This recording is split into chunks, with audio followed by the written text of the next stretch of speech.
बिस्मिल्लाहिर्रहमानिर्रहीम। अस्सलाम वालेकुम। आपका दोस्त सलमान हैदर। दुआ है परवरदिगार से कि उसने आपको और आपके अहले खाना को अपनी हिफ्ज़ो अमान में रखा हुआ। एक तरफ तो बिलाल भुट्टो ये कह रहे हैं कि सैलाब ज़दगान की मदद करनी है और इस बना पर एक पुलिस एहलकार भी सैलाब ज़दा इलाके से बल्दियाती इंतखाबात के लिए नहीं दूंगा। लेकिन खबरें मेरे पास ये हैं कि एक बहुत बड़ी नफरी सिंध पुलिस की इस्लामाबाद में इमरान खान को रोकने के लिए भेजी जा रही है। इस खबर की दरअसल दलील क्या है और इसकी मजीद हकीकत क्या है, उससे डेफिनेटली मुतलिक मैंने आपको आगाह करना है। शहबाज शरीफ साहब ने एक प्रेस कॉन्फ्रेंस की, प्रेस कॉन्फ्रेंस में करते करते करते पता नहीं कौन सा मुल्की राज भी बीच के अंदर कह दिया, उसका क्या नतीजा मुरतब हो सकता है पाकिस्तान की खारजा पॉलिसी पर और स्पेशली पाकिस्तान के खारजा अमूर पर, उसकी कुछ डिटेल आपके साथ शेयर करनी। जो हमने खबरें आपको की थी कि इमरान खान के पीटीआई के जो फाइनेंसर्स हैं उनको काबू करने का और जो वेल विशर्स हैं उनको काबू करने का अब सिलसिला शुरू हो जाएगा, क्योंकि लॉन्ग मार्च में फाइनेंसर का किरदार बहुत ज़्यादा आम है। वहाँ FIA ने कुछ छापे मारे हैं, नैब काफ़ी मुतहरिक हुई है इस वक्त जिस वक्त मैं आपसे बात कर रहा हूँ। एक के बाद एक चीज़ें हैं जो नहायत डिटेल में आपका जानना बहुत ज़्यादा ज़रूरी है। और ऐसे मौके पर जिनको ये लग रहा है कि आज़ादी मार्च ये फाइनल मरहले के अंदर दाखिल हो चुकी है, इमरान खान साहब भी ये दावा कर रहे हैं कि मेरी प्लानिंग का तो मैंने शाह महमूद कुरैशी तक से भी जिक्र नहीं किया। वो प्लानिंग, जी हाँ, उससे मुतलिक कुछ बताने कि इमरान खान साहब किस हद तक जाने के लिए तैयार हो सकते हैं। चीज़ें एक के बाद एक आपके सामने रखता हूँ। तो सबसे पहले जी, आज इमरान खान साहब को ज़ेबा चौधरी वाले केस में आपको याद होगा कि सिविल कोर्ट में केस चला गया था, कोई दहशतगर्दी की दफात इसके अंदर खत्म हो गई थी। फिर सिविल कोर्ट से इमरान खान साहब के वारंट गिरफ्तारी जारी किए गए थे, जो इस्लामाबाद हाई कोर्ट से इतवार के रोज़ इमरान खान साहब ने राहदारी जमानत दी थी। आज जुडिशल मजिस्ट्रेट के पास ही पेश हो गए थे जिनके जिम्मे ये केस था और उधर से भी उन्होंने अबूरी जमानत ले ली है। यानी हर हफ्ते इमरान खान साहब एक ना एक पेशी, दो पेशियां वो भुगत रहे हैं। मगर बस जैसी बाकायदा इस केस का आगाज़ होगा, एक दो समातों के अंदर ये केस भी खत्म हो जाएगा। लेकिन खान साहब मजबूत होते हुए नजर आ रहे हैं। खान साहब को जिसे कहते हैं नेट प्रैक्टिस खान साहब की हो रही है कि मुस्तकबिल करीब में अगर हुकूमती इकदाम कामयाब हो या कुछ करने लगे तो खान साहब के लिए कोई इतना बड़ा मसला नहीं होगा या अदालत पेशी और खुद वो प्रेडिक्ट भी इस हवाले से करें। दूसरी तरफ कनाडा में करप्शन कॉन्फ्रेंस हुई और उस करप्शन कॉन्फ्रेंस में पाकिस्तान की करप्शन को बड़ा आइडियलाइज किया गया। और जी हाँ, पाकिस्तान के 3 दफ़ा रहने वाले वज़ीर आज़म मियाँ मोहम्मद नवाज शरीफ की वीडियो तक चलाई गई कि करप्शन का ये मॉडल पाकिस्तान के हवाले से, एशिया के हवाले से नहायत आइडियल तस्वुर किया था। वो सारी चीज़ें जो केसेस चले और जो कागज़ लहरा के मियाँ मोहम्मद नवाज शरीफ साहब ने पाकिस्तान के पार्लियामेंट के अंदर बोला था, ये तमाम चीज़ें उधर जाकर डिस्कस हुई हैं। क्या इसके कहता नज़र, मैं इस पर ज़्यादा बात नहीं करना चाहता कि पाकिस्तान की डेफिनेटली बदनामी, तो मैं उस पर ज़्यादा बात नहीं करूँगा। कुछ और आगे की चीज़ें आपके साथ कर देते हैं। मुझे लॉन्ग मार्च नज़दीक आएगा, मैंने आपको ये कहा था, उसी इस तरह पाकिस्तान तहरीक इंसाफ के लोगों के ऊपर घेरा तंग करेंगे, उनको गिरफ्तार करने की कोशिश करेंगे। इस वक्त जब मैं आपसे बात कर रहा हूँ तो फाइनेंशियल और सीनियर लीडरशिप को गिरफ्तार करने की मुकम्मल तौर पर तैयारियाँ की गई हैं। FI की जानिब से छापा मारा गया है, प्रेशराइज करना है इन लोगों को। और कराची में पाकिस्तान तहरीक इंसाफ के सीनियर रहनुमा इमरान खान साहब के बहुत करीब तस्वुर किए जाते तारिक शफ़ी साहब, उनके घर पर FIA ने छापा मारा और स्टेट बैंक के नुमाइंदे भी उनके साथ मौजूद है। जी, कल की तारीख में मैंने आपको, जी हाँ, कल ही इस वीडियो में बताया था कि अब इन लोगों की गिरफ्तारी शुरू हो जाएगी इस तरीके से। कल ही FIR दर्ज की गई 5 अक्टूबर को जी, और आज बाकायदा तौर पर स्टेट बैंक के नुमाइंदे के साथ तारिक शफ़ी के घर पर छापा मारा गया। मनी लॉन्ड्रिंग का इल्ज़ाम है कि गैर कानूनी तौर पर दूसरे मुल्क से, बाहर से पाकिस्तान में पैसे लेके आए थे जी, और गैर कानूनी रकूम पाकिस्तान में मुंतकिल की गई थी। इसके अलावा आरिफ नकवी साहब और मोहम्मद रफ़ी लखानी, जी हाँ, इनके हवाले से भी इतलात है कि आरिफ नकवी साहब तो वैसे ही अंदर है, लेकिन जो मोहम्मद रफ़ी लखानी है उनको भी प्रेशराइज करने की कोशिश की जा रही है। FIA की टीमें तश्कील दे दी गई हैं। दूसरी तरफ नैब भी, यानी जो इदारा मौजूदा हुकूमत के अंडर डायरेक्ट काम कर रहा है और इन्फ्लुएंस्ड वे में काम कर रहा है, उसमें नैब भी है। और नैब ने इमरान खान की सारी काबीना को नोटिस जारी किया। तकरीबन 17-18 अफराद हैं। मलिक रियाज की रकम जो पाकिस्तान आई थी जी, उसको, उसके हवाले से जो इमरान खान साहब की काबीना जो मंजूरी दी थी उसमें शेख रशीद, मुराद सईद सब शामिल हैं। इन सब को नोटिस जारी कर दिया गया। यानी मायूसी होना शुरू हो गई है और इनकी काम पे टांग रही है, तो इसलिए इन तमाम अफराद को नैब की तरफ से नोटिस जारी कर दिया गया है। तो ये चीज़ें तो अपनी तरफ एक तरफ हो रही। दूसरे शहबाज शरीफ साहब, मैंने बताया था कि जल्दी में बड़ी बदनामी कर दी उन्होंने। आज ऑडियो लीक्स के हवाले से वो प्रेस कॉन्फ्रेंस कर रहे थे और उन्होंने कहा मुझसे सफ़ीर मिलने आए गैर मुल्की, बड़े अच्छे दोस्त मुल्क थे हमारे, बहुत करीबी दोस्त मुल्क के थे, मेरे साथ खुल के बात नहीं कर रहे थे प्राइम मिनिस्टर हाउस में।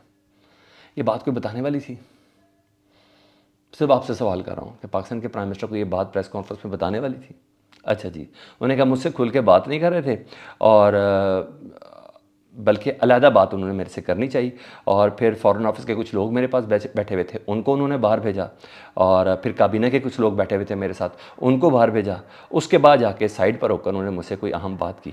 अच्छा, ज़रूरी नहीं थी ये बात करने की। इससे मुल्क की बदनामी हुई है, बहुत ख़तरनाक चीज़ है, कोई शक नहीं, बहुत ख़तरनाक चीज़ है कि पाकिस्तान का प्राइम मिनिस्टर हाउस में प्राइम मिनिस्टर से बात करने की कोई सफ़ीर तैयार नहीं है ऑडियो लीक्स की बिना पर, लेकिन पब्लिक फोरम पर बात करने वाली नहीं थी ये।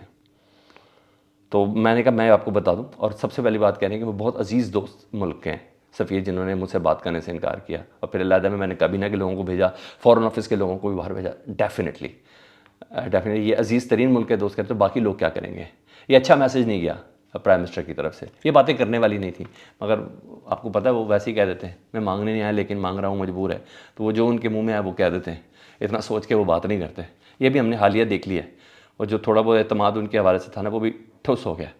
तो आज उन्होंने यही चुस मारी है इस तरह की बातें करके। तो बहरहाल मुझे बड़ा दुख हुआ, मैंने आपको बताया। फैसल वावडा का केस था, उसको भी मुतालिक मैं आपको बता दूं जी। समाअत के दौरान चीफ जस्टिस ने अहम रिमार्क्स दिए। उन्होंने कहा, और इस रिमार्क्स के दौरान गवर्नमेंट के मुस्तकबिल के प्लान्स मुझे ऐसा लगता है काफ़ी चकनाचूर हुए चीफ जस्टिस के रिमार्क्स के दौरान। उन्होंने कहा ताहयात नाअहली करना इतना आसान नहीं होता, काफ़ी मुश्किल फ़ैसला होता है। फैसल वावडा की नाअहली ताहयात नहीं बनती, यानी फैसल वावडा एक सर्टन मुद्दत के लिए होंगे, 5 या 3 साल के लिए नाअहल हो सकते हैं, यानी दोबारा वो पार्लिमानी सियासत के अंदर आ सकते हैं और नाअहली के लिए। लेकिन जिन्होंने इमरान खान साहब की तायात नाअहली के लिए उनका डेफिनेटली प्लान चकनाचूर है। जो ये समझ रहे हैं कि इलेक्शन कमीशन के तोशाखाना केस में जो फैसला महफूज किया, अगर वो सुना के ताहल नाअहल कर देंगे तो नहीं, पाकिस्तान की सुप्रीम कोर्ट इस तरह नहीं सोच रही, ठीक है। तो आज मुझे ऐसा लगा जस्टिस उमर अता बंदयाल साहब के रिमार्क्स सुन के कि ऐसा नहीं है, ठीक है। तो बहरहाल ये अहम तरीन चीज़ जिसकी बिना पर मैंने कहा कि इनके मुस्तकबिल के प्लान चकनाचूर हुए हैं। लेट्स सी, देखें ये लोग क्या प्लान आगे वजीर बनाते हैं। लेकिन इमरान खान साहब को यानी सारी उम्र तायात नाअहली वाला अगर हर तरीके से गोटियाँ इनके हिसाब से पिटें तो तब जाके भी ये मुमकिन नहीं है। इलेक्शन कमीशन नाअहल करेगा, ये सुप्रीम कोर्ट में जाके रिलीफ ले लेंगे। अब आ जाओ जी दूसरी चीज़ है जी, इमरान खान साहब ने साफियों से गुफ्तगू करते हुए 2-3 चीज़ें बड़ी ज़बरदस्त बोली। उन्होंने कहा चीफ इलेक्शन कमिश्नर गैर जानिबदार रहेगा, इस चीज़ की गारंटी मुझे न्यूट्रल्स ने दी थी। Sikandar Sultan Raja chief election commissioner neutral रहेंगे, इस चीज़ की वो गैर जानिबदार रहेंगे, वो न्यूट्रल रहेंगे, इसकी गारंटी मुझे न्यूट्रल्स ने दी थी। ये इमरान खान साहब कह रहे हैं, लेकिन इस नासूर की मैं शक्ल भी नहीं देखना चाहता। और बाकी ऑडियो लीक्स के बाद पता चल भी गया किस तरह इनके इस्तीफे मंजूर हो रहे हैं, नहीं हो रहे हैं। इस्लामाबाद से ज़्यादा लंदन से ज़्यादा मियां मोहम्मद नवाज शरीफ साहब ने देने से पता चल रहा था। पता क्या चल रहा था, इसमें कोई हकीकत में अब दो राय भी नहीं रह गई कि बाकायदा तौर पर मुस्लिम लीग नून और इलेक्शन कमीशन का गठजोड़ मौजूद है। अच्छा बहरहाल उन्होंने कहा मैं 100% यकीन से कहता हूँ, इमरान खान साहब कह रहे हैं 100% यकीन से कहता हूँ कि ये मुझे नाअहल करना चाहते हैं, ठीक है जी, पार्लिमानी सियासत से बाहर करना चाहते हैं। असम्बली किसी सूरत वापस नहीं जाऊंगा। जिन्होंने सोशल मीडिया और कल मेन स्ट्रीम मीडिया आसमान सर पर उठा के रखा हुआ था ना कि इमरान खान ने यूटर्न ले लिया, पार्लियामेंट जाना चाहता है, दोबारा 10 अफराद के इस्तीफे चैलेंज कर दिए, नहीं, उन्होंने कहा ऐसी कोई भी चीज़ नहीं है। मैं सिर्फ बताना चाह रहा हूँ कि जब मेरे इस्तीफ़े ही इंटरव्यू के बगैर नहीं मंजूर हो सकते तो 10 अफराद के इस्तीफ़े किस तरह मंजूर किए गए हैं, उनको भी वापस फिर दोबारा बुलाया जाए। तो बहरहाल खान साहब ने बता दिया कि वो किसी तौर पर भी नहीं जाना चाहते। हाँ, साथ साथ उन्होंने ये बोला है कि मैंने अपनी प्लानिंग किसी से भी शेयर नहीं की, इवन शाह महमूद कुरैशी साहब तक से भी अपनी शेयर नहीं की। इनकी जो प्लानिंग है सारी की सारी मुझे पता है। मेरी इस्लामाबाद दाखिले की प्लानिंग क्या होगी, इस लॉन्ग मार्च की प्लानिंग क्या होगी, मैंने अभी तक किसी के साथ शेयर नहीं की। उधर बिलावल भुट्टो साहब, उन्होंने पहले एक स्टेटमेंट दी, फिर दूसरी स्टेटमेंट रसूल जी। पहली स्टेटमेंट उनकी ये कि सैलाब ज़दगान से निकाल कर एक पुलिस वाला भी नहीं देंगे बल्दियाती इंतखाबात कराची और हैदराबाद में कराने के लिए। इसके इलेक्शन कमीशन ने हुक्म दिया कि बल्दियाती इंतखाबात हर हालत में नागुज़ीर है। उन्होंने कहा इतनी सैलाब ज़दगान की मदद कर रहे हैं सिंध पुलिस के एहलकार, एक एहलकार भी नहीं देंगे। लेकिन दूसरी तरफ पैरेलल सुन ले जी, इतलात ये हैं कि सिंध पुलिस के सैकड़ों एहलकारों की अप्रूवल मिल चुकी है कि इस्लामाबाद उन्होंने पहुंचना है, इमरान खान साहब के धरने को रोकना है, इमरान खान साहब के लॉन्ग मार्च को रोकना है। यानी ताकत से रोकने के लिए इमरान खान और पाकिस्तान तहरीक इंसाफ को जो कंट्रीब्यूशन सिंध की तरफ से वो पुलिस देगी। ये वही पुलिस है जिससे मुतल्लिक बिलावल साहब ये कह रहे हैं कि सैलाब ज़दगान के अंदर इतनी बिजी है कि वो बल्दियाती इंतखाब नहीं कर सकती।